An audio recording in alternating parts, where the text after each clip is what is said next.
Here we go, John. Memorial Day weekend podcast, and an AM YouTube stream recording this on a Thursday. We'll see if we got the same juice, John, this close to sunrise. We're going to find out if the people are out and about on the internet stream and the streets. You know, you never know. Holiday weekend, we are combining the end of the week podcast today, our normal Thursday pod, plus the mailbag, all in one tight little package for your holiday weekend, whatever you're up to. Hopefully you consume this. Yes. So what do we have? We need you to leave a review for the weekly mailbag on Apple iTunes. People are like, I listen on Stitcher. Like, yeah, I don't know how to do that. Just Apple iTunes is where we leave the reviews. We're live on YouTube. We're also there, so go check that out. Haberman Middlecoff, YouTube. And am I missing anything? No, those are the basics. Yeah. If you're on the YouTube, get the podcast. If you're on the podcast, get the YouTube. In either event, share it with your friends. We always appreciate that. And word of mouth. Spread it around. Word of mouth, baby. Word of mouth. So yeah, a lot, and we'll get next mailbag next week. We'll be back on a Friday, so you can get those mailbag questions in for that. And yeah, I think that's it. I hope everybody has a good Memorial Day weekend. Start rocking and rolling, baby. It's like I don't even know if this counts. Everyone's been working from home or not working or whatever the case is. A holiday, like, do people just have it off? Is it just a normal day? It does feel like we're kind of getting back to like it's a holiday. Like I think the difference is people can go places, right? Even in California, stuff is open, right? But I mean, the other states, our two neighboring states, Nevada and Arizona, are wide open, no masks. I mean, it's just completely normal. We will be, I guess they just picked a date. I mean, obviously June 15th, just randomly, but we'll be full go, right? Yeah. That's a big part of it. I saw. Were you telling me this, or were you telling me that millennials are buying airplane tickets like crazy right now? Yeah, I saw it yesterday. I could see that. I can see it too. Plus, you got, like I have, like probably a lot of people. If you booked a trip at a certain point last year, I've got like $700 credit on United from a trip that got canceled, and I just got 2 years to use that money. Right? Just they don't refund it to you. They just leave it there, so it makes it feel like it's bonus money, even though it's your money. They just been holding it interest-free for the last year. So, people got that probably they've been holding on to. You feels like a free trip, which it is. You're giving them loans. The government's giving them loans. They got to survive. I know. They got to. I have that happen with I double booked a flight. I got $200 on Delta just sitting there as well. Yeah, it's like, well, I'm hoping you can just go ahead and transfer that bad boy back from where it came from. They're like, let's rock and roll. Let's rock and roll, baby. Podcast brought to you by, and the videos, brought to you by our friends at wineaccess.com/ham. Pop some bottles this weekend. Wineaccess.com/ham. Gets you 20% off some of the best wines in the world. Here's what we need to do. We need to go to wineaccess.com/ham.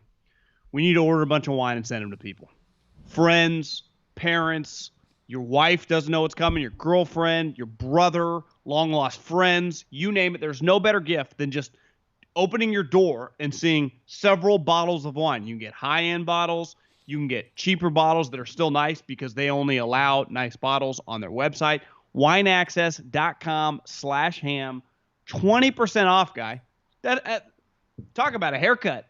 I mean, that's a good deal. It is a good deal. Wineaccess.com/ham. Yeah, it's the place to discover exclusive, hard-to-find wines that deliver on price, like John said, at any price point. Only one of 18 bottles makes it. They taste over 20,000 bottles a year. It's got to be unanimously approved by the sommeliers and wine experts at the site.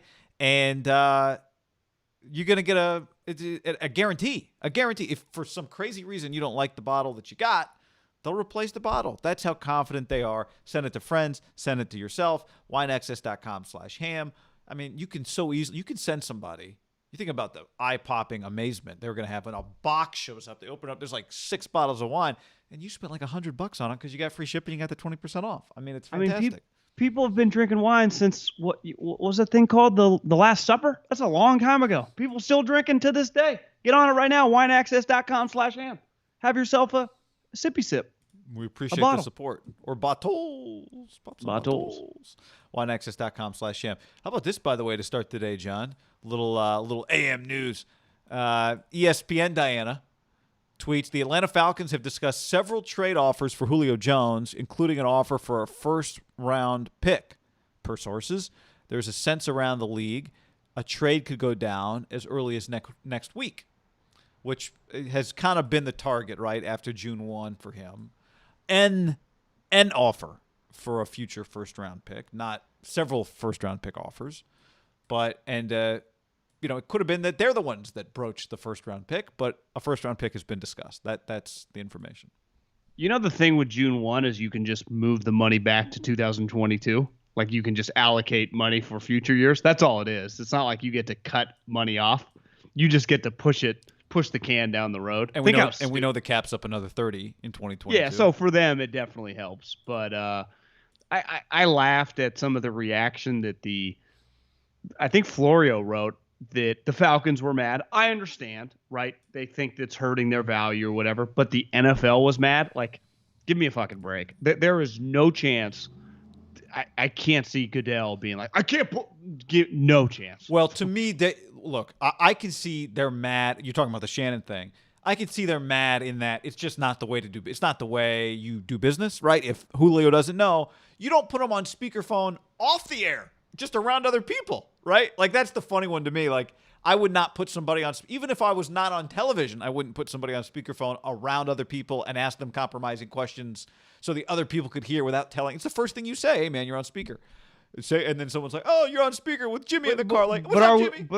But we're assuming that this wasn't an orchestrated deal. Yes. Yeah. Well, what I'm saying is, if it's not orchestrated, then they absolutely should be mad about it. It doesn't mean they don't also like that it happened. Mad's not the right word. Roger Goodell, if Julio didn't know, Roger would say, that's a bullshit move. Well, yeah, but Julio would have came out and said I got screwed. Julio was a part of it. Again, if Julio's a part of it, then the Falcons being mad is irrelevant. Like, none of it matters. I'm saying even in the worst case scenario where he didn't know, I agree with you that the NFL's not mad because it's great for business, but it would be. I do think the NFL would be like, that's kind of bullshit by Shannon. Well, I agree. If Julio got hoodwinked by Shannon. But the Falcons losing leverage is like, Falcons, the Falcons don't get to be mad about this unless they're mad on the basis of journalism. But they don't get to be mad from like a negotiating standpoint. Did you see the Atlanta Falcons tweeted earlier this week? Update on the Julio Jones situation. And it was a link to this story. It was like, nothing makes me feel more uncomfortable than like, that's just, I don't even know what to Breaking feel. News? Is that what you're talking about? But I just know that, like, what the fuck are we doing? Like, do you feel good when you're the social media guy and like, you're talking about makes you uncomfortable the team website doing stuff like that. But in a way that's hard for me to like verbalize, but I just know when I see it, I go, oh, it's just very weird. It's very the team website has a really odd position of being owned by the team, but also just if the biggest story is Julio, then you want to do those numbers. So I understand where you're coming from on that. But ultimately, I'm with you. Like, this is great for the NFL, and the fact that he doesn't want to go to Dallas, look, whether he said it publicly or not, everybody interested would know. The teams would know. His agent would tell him. The Falcons would know. The Cowboys would know. They don't lose any leverage here. My ultimate point, though, on Julio and why I know the NFL is not mad, because if Julio and his camp would have been mad and thought they got screwed, because if they didn't know this was coming and it made them look bad, they would have the right to be very up in arms. It would have came out that his camp was furious. They clearly are not, because I don't know, they were working with Shannon. So I could see the Falcons. It's just a natural reaction. They want to control the situation, and they lost control. Yeah. But to me, the NFL, I don't even think noticed. Because one thing I read was like Fox got in trouble. Right? Like the NFL got on Fox. Yeah, I mean, look, Shannon would say like, no, Julio knew. If they're like, Shannon, what are you doing? He'd be like, Julio knew. Yeah. That'd be the end of it. Again, if Julio didn't know, then there's some responsibility from like producers and stuff to keep that from. But I don't even care about that. I really don't. I know. But my point is, if Julio hadn't known, because I think there's some people that probably are on both sides. I think it would have been a pretty big story over the last 48 hours that his camp was incensed, right? That he was kind of embarrassed. See, I don't even think Julio didn't know. He didn't say anything what he said only helps him anyway. It just accelerates. He just wants to. This was my point when it happened. Whether he knows or not, he just wants to get traded. This helps him get traded. I think part of the problem for Julio is that just this hard date. Like, it's not one of those fluid situations like, will they trade him? Will they not trade him? Yeah. Like, Julio, there's a date that they just got to wait for. I know. I mean, I know. it's just that simple. But as it relates to the Niners, I mean, again, multiple teams are not offering ones, and Julio does have some power over this thing. Not because he has a no trade. That's not that. But he could dictate to a team, I'm going to need an extension or I won't or whatever. But, I do think, as we've been discussing, if everyone's thinking about maybe we can get a deal on a player here, then probably no one's getting a deal because most people just think he's a good player and it's going to be expensive to get him. He's not going to be a Niner. That much is pretty clear. I think he's going to go for more than was expected, right? Either a first or maybe like a second and a 3, because it goes back to the Muhammad Sanu thing. I mean, just the going rate for Julio is higher than people had hoped for. Right. Like, could you get him for a third because of the salary? No, it's like people just cut other people. Yeah. What about these teams don't have any room? Well, yeah, they'll get rid of their guard and their backup defensive end in about 3 days. That's they're going to be there. There could be some guys getting cut all around the league, not even for Julio, June 1. That's where I also think it's interesting that, we haven't heard anything from Julio's camp about contract, which helps the Falcons. It helps the Falcons if you don't have to give Julio Jones a contract extension. But this gets back to the way Julio does business. He's not some drama queen, right? No. That's just not his style. He's not clutch sports laying on the ground with his eye poked out. But it may not be him leak. Like, if you're just another team out there, enough teams have talked to the Falcons, you have to kind of have a sense before you trade for him. Is he going to need a contract extension? Yeah, but my point is, I think even if that's the case, it does feel like just the Julio Jones brand, like they do business a little Belichickian. Yeah. It's just like they're not going to get into this public match going back and forth. In fairness to Julio, I understand, just telling Shannon to call him just because you've had enough. No one wants to just be out there in the wind, just trade me. But even though the hard date exists, it's just a bizarre situation, right? Because of the money, because of their cap situation, because of how much money he makes on their books. It's pretty complicated. This doesn't usually happen. Guy like this, if he's going to get traded, wouldn't he just usually get traded March 15th, right when free agency started? Yeah, and let there be a full bit. But I guess when you're this good, teams, like you said, will move things around for you, right? Even after they have a roster set.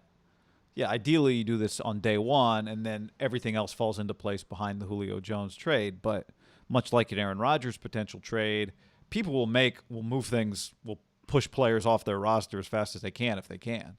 Facts. So... a few people are suggesting in the chat, Julio, all these Packers. How about all the Packers wide receivers that aren't showing up for Julio? I will just trade those guys. I don't think that deal gets done.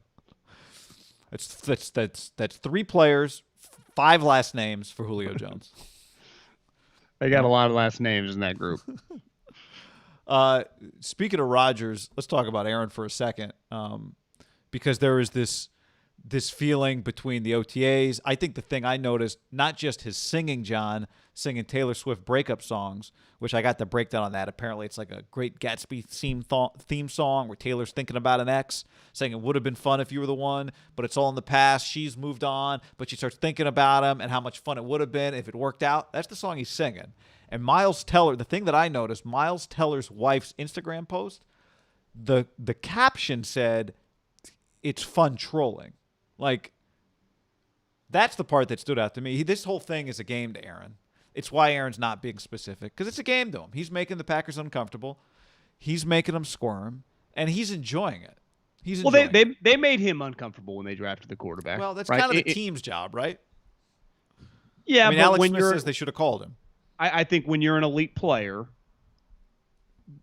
you usually don't. I mean, it is their job, but it's rare that a player gets the ability to get back. I'm all for who has the power gets the power, but Aaron's good enough where he gets the juice back. I can't blame him for fucking with them. To me, if it was Ron Wolf or Ted Thompson, a guy that had been there his entire career, I don't know if he acts like this, but I think it just gets back.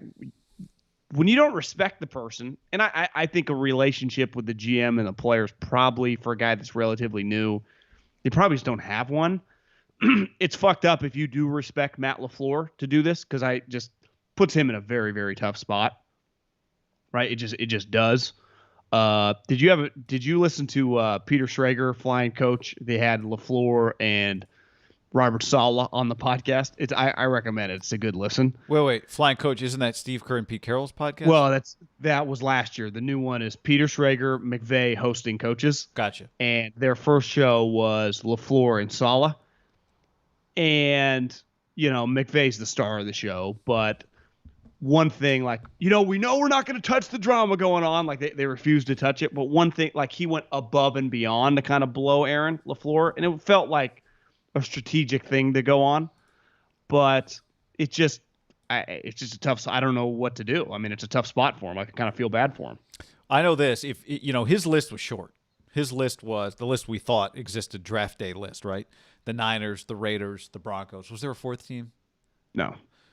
And I think if the more teams feel like Aaron could get traded, the more quarterbacks that should be uncomfortable around the league, outside of just Drew Lock and Teddy Bridgewater, and even Derek Carr. I mean, I know, if I think teams would start offering a lot, not just to the Packers, but to Aaron.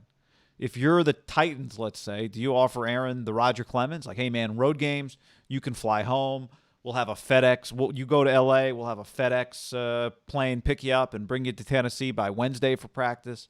I just wonder if more teams than were on his list would really try and make a relationship work with him and try to convince him that, man, you don't have to be in Denver or Vegas to live the life that you want to live. Maybe he just wants to be close to Miles Teller's place in Maui. I don't know.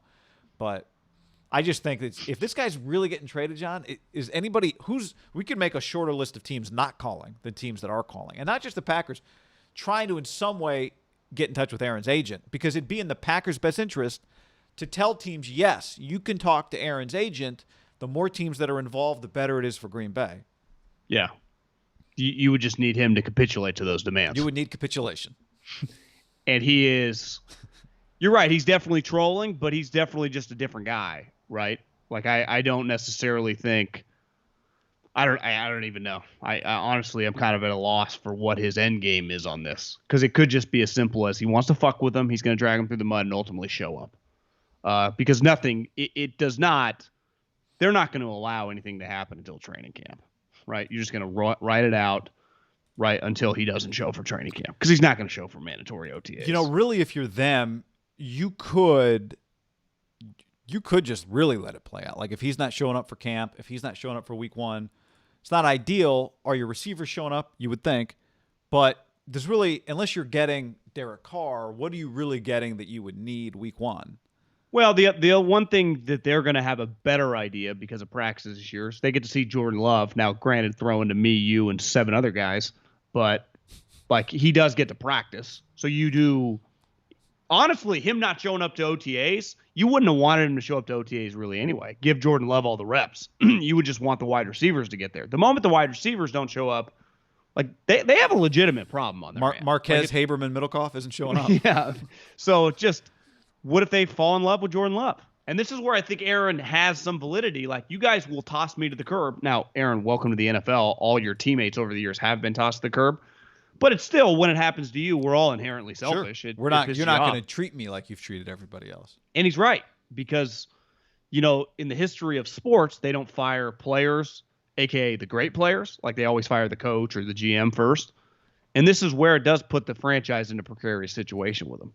Yeah. He does have juice here. He does, but I do think they don't have zero leverage, again, in that, if they like Jordan Love, they can more than call his bluff. If he doesn't show up, they can move. They don't have to trade him if he's not there week one, if they like Jordan Love enough. Because, again, there's nothing real. What are they getting back that helps them this year? Now, if they're getting a couple star defensive players or something like that, okay. But if they're just getting future picks, they could let it ride.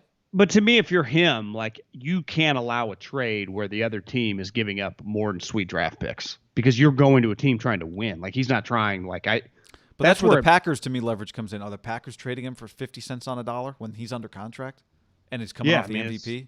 That's where I don't think all the leverage in what that's what kind of makes this one fascinating. Is I do think both sides have where his leverage is. Without me, I don't think you're very good, and I know you're not trying to lose.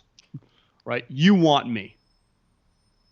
Right. But if he's not going to play for them either way, then, again, unless they're getting something back that helps them right away, they can call his bluff and start the season with Jordan Love if they like Jordan Love. If there's nothing they can do to get him to play for them, what's their incentive not to make him take this thing all the way? If he didn't show up, if he wasn't there for week 1, that would be one of the biggest NFL stories of the last couple decades. Well, yeah. So do you agree? Like, it's not. What is their biggest incentive to trade him before week 1? That they could get something that helps them right now. That's their biggest incentive. And to just end this.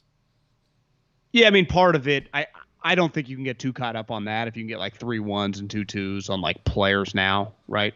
I think you would do it more for picks than players.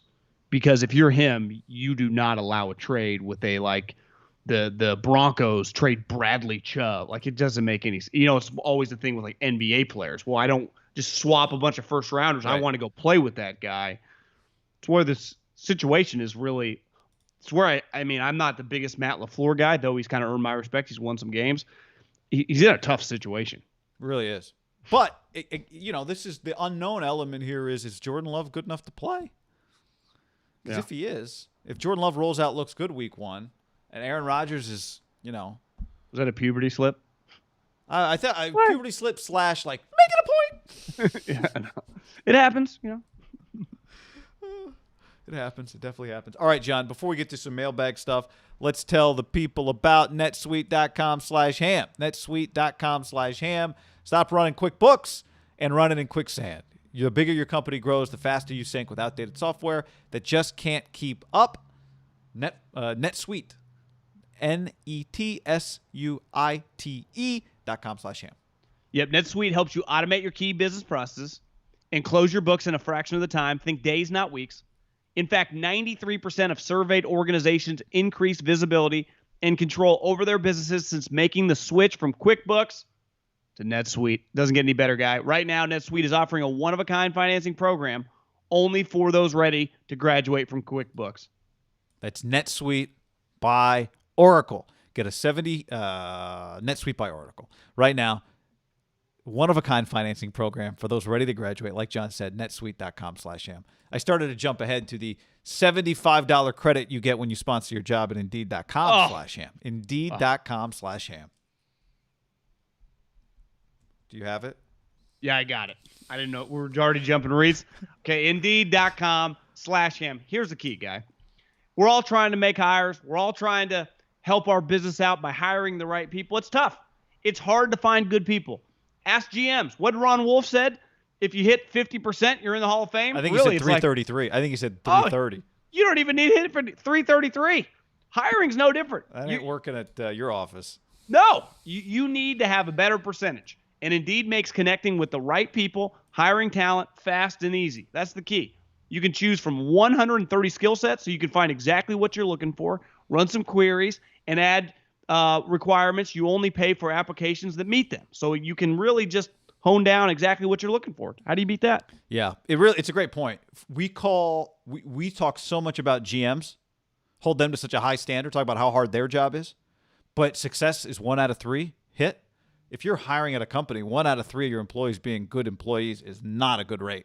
You got a business. No. With Indeed Instant Match, over 80% of employers get quality candidates as soon as they sponsor their job post. Okay? According to Talent Nest, Indeed delivers 4 times more hires than all other job sites combined. If you're hiring, you need Indeed. 73% of all online job seekers in the U.S. use Indeed each month. Get started right now. Free $75 sponsored job credit to upgrade your job post at Indeed.com/ham. Get $75 credit at Indeed.com/ham. Indeed.com/ham. Offer valid through June 30th.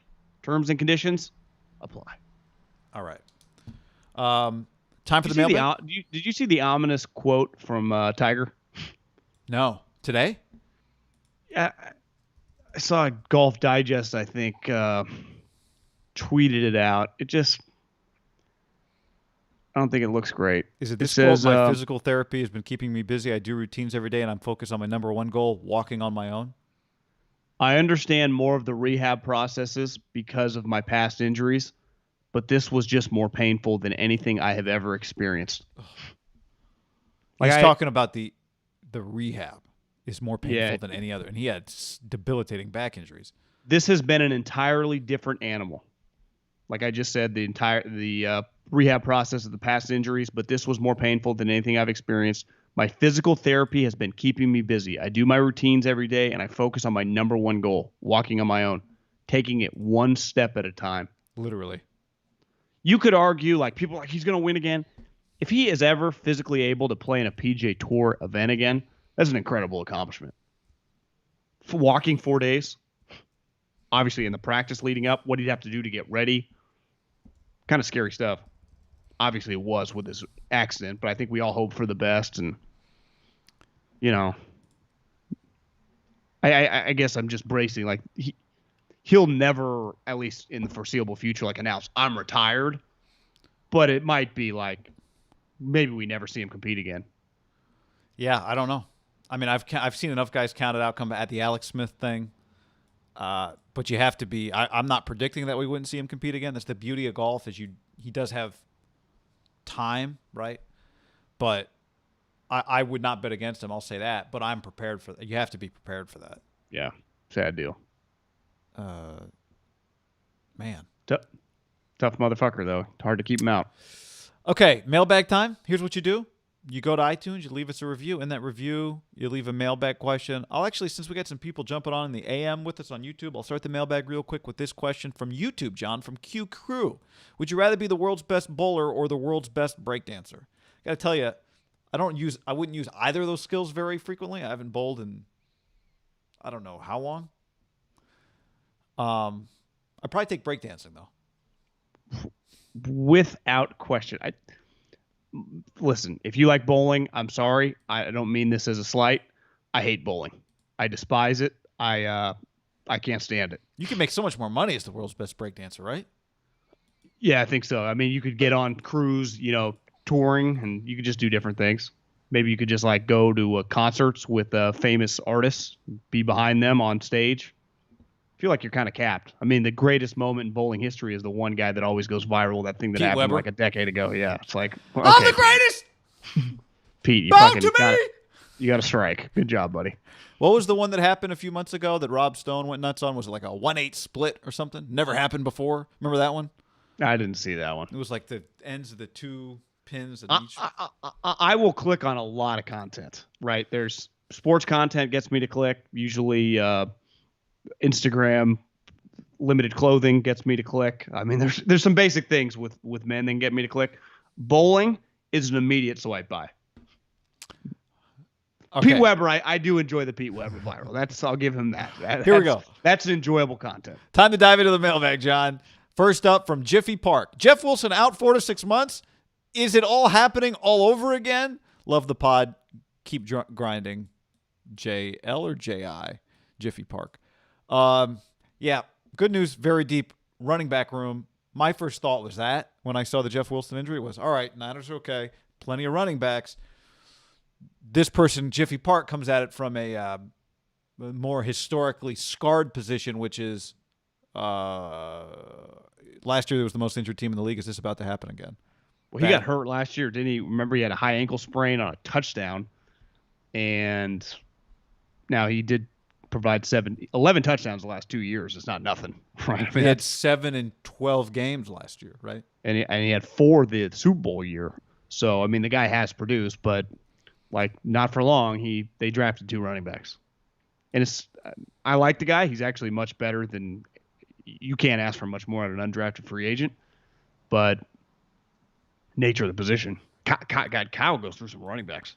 The Shanahans just fly through those things. I know, and I said it before, John. I don't think it's accidental. Now, look, Jeff Wilson was not hurt like in a game. He was hurt weightlifting, unfortunately, knee injury.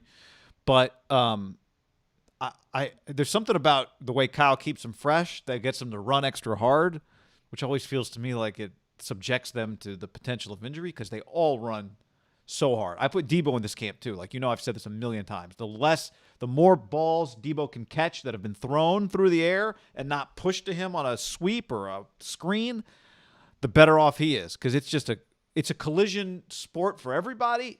for Shanahan's running backs, it feels like the highest collision sport. Well, obviously, I'd say interceptions and poor Jimmy passes drive Kyle nuts. Dance around in the hole or not hit a hole hard, feels like Kyle loses it. The running game, for as much as the passing game is his baby, I wouldn't say the passing game is Kyle baby, like a play in the passing game, like a play that he's dialed up, just a route against the defense. But I think the running game, when I think Shanahan's, obviously, I mean, this is what everyone thinks. He's a run first, but Mike coached in a running era. What's unique about Kyle and really all of his minions, right? McVay, the Packers have ran the ball well since LaFleur have got there. Arthur Smith, while he's not a Kyle guy, he runs the ball a lot. Like the young crew of the coaches that run, Stefanski, that run the zone offense, they love to run the ball. Andy's like, what are you guys doing? Pass. They're like, we're getting there. We're getting there. Yeah, pass. You got Mahomes, Andy. Chill out, all right? Andy's like, I'll go special. Kyle's like, goal line. Kyle, it's 3rd and 40. From your own 15 in the Super Bowl. I mean, which is part of why you need volume of guys. But, it's why it made it really easy when we watched some of the Elijah Mitchell highlights from college. He looks like, when you just watch his highlights, he looks like a Shanahan guy because he just, bam, explodes for 8 yards. And obviously Trey Sermon, I think, fits. So, if you wouldn't pick injuries at any position, I do think at this position they can sustain it right now. But it is just a reminder of, what happened last year, and you hope this is an outlier. Guys get hurt. I mean, it's football. For sure. But even if you're the healthiest team in the league, you're going to have some guys go down. But this is why, I'll tell you one position they can't have this happen is receiver. Yeah. Yeah, we can't have 4 to 6 months with Deebo Samuel. That'd be a problem. Next up, John, from the mailbag. Has Phil Mickelson started the TB12 treatment? Phil and Tom can definitely relate to each other. Cali kids competing long after their peers, outworking everyone in the process. If you could choose, which athletes who are past their prime would go on to return to similar greatness? Athletes currently past their prime. So guys maybe still in the league, return to similar greatness.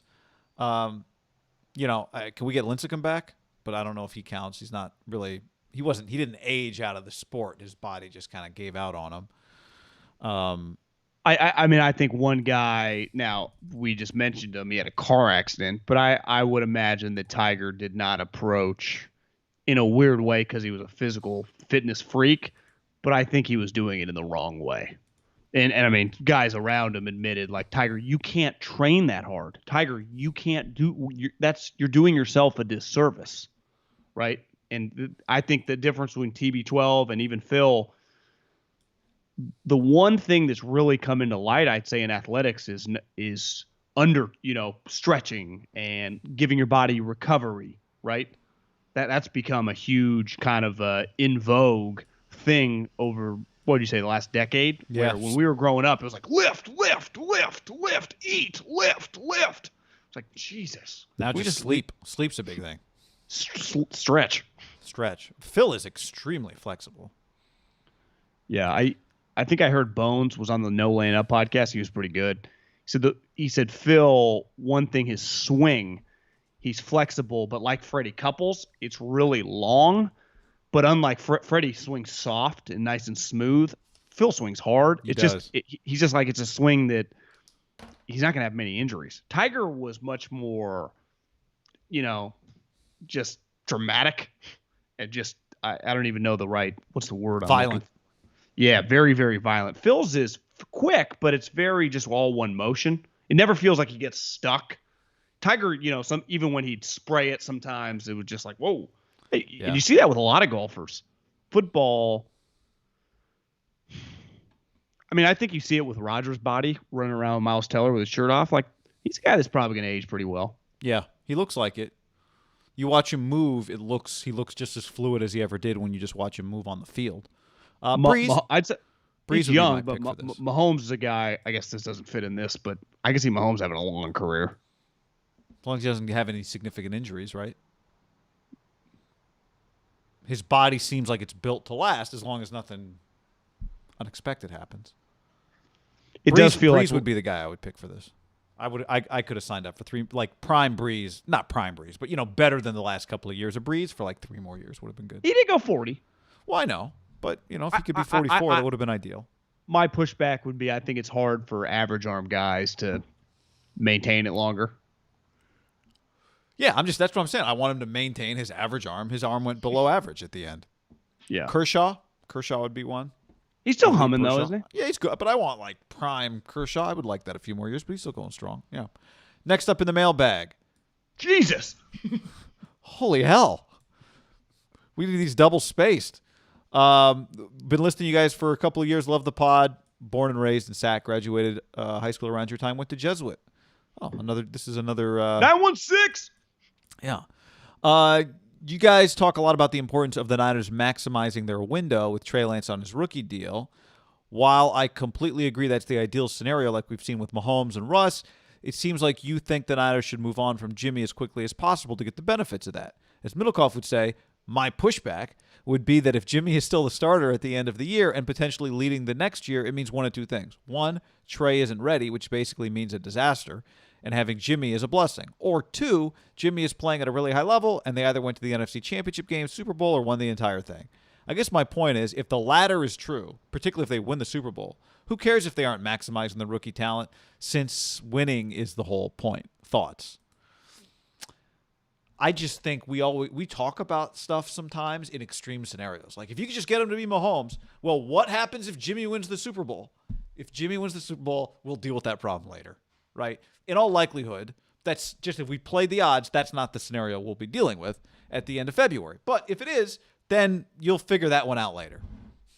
That's my. They would sign up one. They would have gladly traded 3 first-round picks and a 3rd-round pick for Trey Lance, knowing that they were going to win the Super Bowl this year with Jimmy Garoppolo. Without Trey Lance doing anything. Yeah, with Trey Lance sitting on the sideline, right? Just like Andy would have gladly traded for Patrick Mahomes if Alex Smith would have won the Super Bowl. Like, that's the goal. Like, the team is going in trying to win the Super Bowl. So I'm with you. But I think I saw Sam Munson, the PFF guy, one of their headlines within the last month was like, every game that you do not get Trey Lance in there is doing the disservice for the contract and the rookie, just the whole situation. And I am a believer in modern day football. I think it was much more difficult to transition, but in this modern day of just getting the guy in there as quickly as possible. Now it'd be so much easier. Like I would have zero room. Like, to me, if an Andy Dalton, the Hoyer type, like they had any player like that, I couldn't stand for it personally. Like I would be the loudest guy. Like, it's an embarrassment in that moment. Like if we were doing the Bears, sure. If you and I talked about the Bears a lot, every snap that Andy Dalton took, I would lose it. But I do understand this. So we just got to go into it. Now, I'm open-minded with every game, with every snap that Jimmy plays. Like, there is no – but I get starting him week 1. And Jimmy – even like the little clip that we threw up, we did a video yesterday of just their backdrop, assuming it was the same play, opposite directions, like a 5-yard out. Jimmy was just faster. His feet are quicker. Like he's been in the league freaking 8-9 years, right? Yeah. He's like, well, I've studied for Tom. I've studied for Kyle. Like, welcome to the big leagues, Trey. Right. I do understand the basic point of the question, which is, first and foremost, let's talk about winning before we talk about maximizing contract value in year 2. I understand that. But that's what they're doing, so I can't get on them, right? Yeah. Next up, this is from Dominic Frank. Full name on the internet. Been listening since the 95.7 days. Best sports pod, period. Question for the pod. Would you pay for a LeBron versus Curry one-on-one pay-per-view? Who do you think would win? How can two guys who grew up in the 90s like all his three-point shooting? I'm about the same age, and I can't stand it. The way LeBron plays is a million times better than watching... I like the way LeBron plays a million times better than Curry. Keep the content rolling. Dominic B. So I guess Dominic Frank, not his real full name. Dominic B. 1-letter last name. Doesn't get full credit for that. I would pay for the one-on-one, John. I would pay for the Curry-LeBron one-on-one if they were both really trying. Because I used to think that LeBron would win this no problem. Physically. The thing is, LeBron sometimes settles. LeBron would want to take some deep shots, put a little spice on it. I don't give Steph no chance like I think most people would in this one-on-one. Well, if we did a pay-per-view and the winner gets 80% of the proceeds, right? So there was like incentive to win. Yeah. Not that they both get $5 million or something. So like hell, winner take all, a little Phil Tiger. Like one guy gets it all. So both guys are all in. I'd probably illegally stream it, but I do think it would be tough for Steph to win. Now, I do think LeBron, showing some signs, right, of being a human. Guy, the other underrated part about did you watch the Lakers Suns game? LeBron hits fadeaway like Kobe Jordan shots now. His jump shot 5 years ago, I would have said it'd be tough because he's not like a elite shooter. I find LeBron, and maybe just statistically, if we just did some breakdown of the numbers, I feel like in a game when he's got two guys on him and he's 17 feet away from the basket and he fades away, it hits nothing but the bottom of the net. I hate LeBron now. I do respect the shit out of him as an athlete and his drive, and clearly, like, you don't improve that much at shooting without. Can you imagine how much time he's put in on his jump shot over the last decade, but definitely just the last 5 years to maintain, sustain, and improve it? It's if he stopped tweeting like Westbrook got hit by a hammer last night when some popcorn fell on his head, I might like him more. And flopping. Flopping is a violent thing. Like it's putting yourself at risk. I do. Look, here's the thing about. Oh, go ahead before I get to the. Did you see someone? I'm trying to think of the second thing. They did three things. One was Pilar hit in the face, 95-mile-an-hour fastball, 36 seconds on the ground up. Another guy was like 50 seconds. It was a very violent, might have been a hockey player. And then LeBron was, 3 minutes on the ground. LeBron got up and came back down after the fight. That one was great. The shoulder one where he gets up, then he runs to where the fight was after it dissipates, and like, maybe he didn't go back down, but he just was like doing the thing. Number 3. What do you mean? Steph is art. I don't know. I here's the thing about Steph. Doesn't get enough credit. I mean, maybe he does get enough credit. He's an incredible. A world-class, all-time great finisher. So Steph is not just threes. Steph is.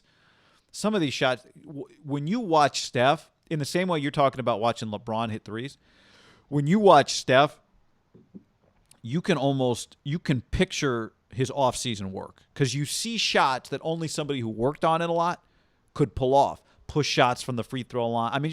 He does stuff. He's practiced a million times just so he could pull it out once in an NBA game. You can see all of the work that he's done to improve. To me, when he's inside of the three-point arc, not just when he's outside of it, that's when you see the development of Steph because he's an incredible finisher, and he makes sure other guys try, like you're kind of caught in between and the defender's coming out, so you try to get rid of the ball before you get to the rim. Steph makes that shot. Other guys, it feels like, shoot 30% on that shot, kind of a high-arcing bank from probably like 8 feet away. Steph nails it. So Steph is so much more than a three-point shooter. I'm a sucker for 90 NBA, and I rooted against them because I like the Bulls, but I appreciate it. I liked Reggie Miller, the way he played. I'm a sucker God, I hated Reggie so much. I'm a sucker for when Steph's off the ball and playing like Reggie. Just running back so and you forth, were Pacers over screen. Knicks? You rooted for the Pacers over the Knicks in those? I didn't necessarily. I liked them all. I just loved the games. I was just a sucker for it all. Like rivalry, I was always. Those were NFL games. I loved the Knicks and John Starks, and I hated the Pacers, and I hated Reggie. I like Reggie now, but I think I like the Pacers more than the Knicks. Next up, mailbag IEAAB. Let me get straight to my question. Many NFL insiders and experts receive information they report from sources who are part of an organization and team that they're reporting on. We have seen many instances where these reports have been inaccurate. So do you think teams are incentivizing employees, a.k.a. the sources, to feed false information to insiders to the benefit of the team? Incentivize, I don't know if that would be the right term. I definitely think Parking they do spot that of the on month purpose. for the best plant? Yeah, I think they do it on purpose. But I would imagine a lot of teams, there's one or two main voices that do all the pushing. Like, you don't want 7 guys pushing. Now, they go rogue, like the offensive line coach, if he's tight with a rap sheet or something, might be pissed off. But the information that the team wants out should just be your coach and your general manager pushing. Yeah, or maybe the owner. Agreed there. This mailbag question comes from Full Name on the Internet, which is not actually his full name or her full name, but it's a funny name. Full Name on the Internet. I asked this question on the 3 and Out, but John was on that Ease promo code HAM, and his reply made 0 sense. So I'll try again. How differently in a tree light and there's some typos here. Someone else is on ease. How differently of a light do you view coaches who do well in both college and the NFL, like Jimmy Johnson and Pete Carroll, versus guys who only win at one level, like Saban? I think Urban went to the NFL because while he won't touch Saban's college career, maybe he can have more success in the NFL and always have that over Saban. Thoughts? See, I don't even follow. I don't. So let's just start with the basic. Do you view guys in a different light, NFL and college success, like Jimmy Johnson or Pete, than just one or the other? I think Pete is miscategorized. Pete was an NFL guy, Niner defensive coordinator, Jets, Patriots head coach, who went to college because he kind of Didn't have other options. Yeah. Yeah. Did you say Niners assistant? Sorry. Yeah, Niners defensive coordinator, DB coach. He had to do that. Like in his perfect world, he just would have been the Niners head coach or whatever, right? Gone to Seattle right away. Like a lot of college coaches make the jump. We view like Urban, Saban as college coaches that went to the pros. Pete gets viewed like that because the way society works, we just forget what happened in the 90s. Like, well, no. I think it's also just that he got famous at SC. That's where he became famous. That's where he became enormous for sure. He was the head coach of the Jets and the Patriots. Well, yeah, but my point is like Saban, we don't talk about Michigan State with Saban, even though he's gotten so much bigger since then. Yeah, but he had success at Michigan State. We don't talk about LSU. But I'd even say Saban, like where Urban, even if we wanted to go on these type guys, like when Jimmy Johnson made the jump, he had been a lifetime college coach. Even Saban was Bill Belichick's defensive coordinator for 5 years, right? I think Nick had worked in the NFL. Obviously, Pete had worked in the NFL a long time. Like if Lincoln Riley ever makes the jump, Urban now making the jump, it's a clear line of like they've never done this. Matt Rule had just worked 1 year in the pros, but he had spent a year in the NFL. I think if you've never spent a year around NFL players, just around the NFL drama, that is a pretty big jump. Even for Urban Meyer, you're already seeing it. Like they move an ETN to wide receiver, sign a Tebow. Like he's just doing some weird shit. Yeah. I don't view those guys. To me, I guess I view the dominant coaches in the same light. So like I view Saban and Belichick in the same light. That doesn't mean Saban's not as accomplished in the NFL as Sean Payton, right? And who's also a great coach. But I just view the dominant greatness in the same light. I might view Saban in the same light as a guy, you win like 8 straight section championships in high school football. Yeah. Like those. So I don't want to over categorize. I did, by the way, speaking of coaches, hear this great story this morning. When Troy Aikman was at Oakland, because I never really quite knew the story. Why did Troy Aikman go to UCLA? Barry Switzer. Troy apparently didn't hold it against Barry when he took over the Cowboys, that Barry had forced Troy to transfer when he took over at Oklahoma, like Rodgers and Mike McCarthy. Switzer comes in, decides to run the wishbone. So Troy's got to go. So Switzer calls UCLA and tells that Tom Donahue is the coach at UCLA and just is like, hey, Tom, I got a quarterback for you. And Tom's like, well, if Barry recommends a player, I take him. And so Troy Aikman became a UCLA Bruin. Why did he force him to transfer? Barry was switching to the wishbone offense. Troy didn't have a player. Oh, he needed a guy to run. He'd be like, Barry, maybe just run the offense you got with Troy for another year or two and then switch to the wishbone? How about that story? It's pretty nuts, but it sounds weird because saying the wishbone feels like it's from, the 1700s. Not really that crazy back in 88, right? 89, 90. Yeah. Terry Donahue. Sorry, not Tom Donahue. Anyway. Opposite of the portal. E-Riva 6. Who wins the Pac-12 North, Pac-12 South, and Pac-12 Championship? Love the show. North Oregon, my pick. South, I'm going Utah or ASU, I think. And it's tough. I mean, everyone's got a question. Oregon, we don't know their quarterback. Utah's got a new quarterback. ASU didn't look great last year, but they barely played. SC, I mean, we'll see. Very talented. They better win some. I'll tell you that much. There's people are on edge there a little bit. Well, yeah, I know. They got good players, but Oregon's quarterback played last year, right? He played a couple of games. Anthony Brown, he's a transfer from Boston College. But, he's not like a highly recruited guy. but he's a veteran. They got a couple highly recruited guys, maybe not quite ready to play. But Utah's got a bunch of dudes back, really good lines. Charlie Brewer transferred in, the quarterback from Baylor. Remember him? I don't think they're going to win it, but I think last year was so weird for them. I bet Cal is going to be pretty solid. They might not win the North, but I could see them knocking off someone because they're going to be well coached. They're going to and they're going to play well on defense. And last up, John, which schedule? This is from Brendan Klim. We got a full name on the internet. Always respect it. Brandon says, which schedule would you rather have?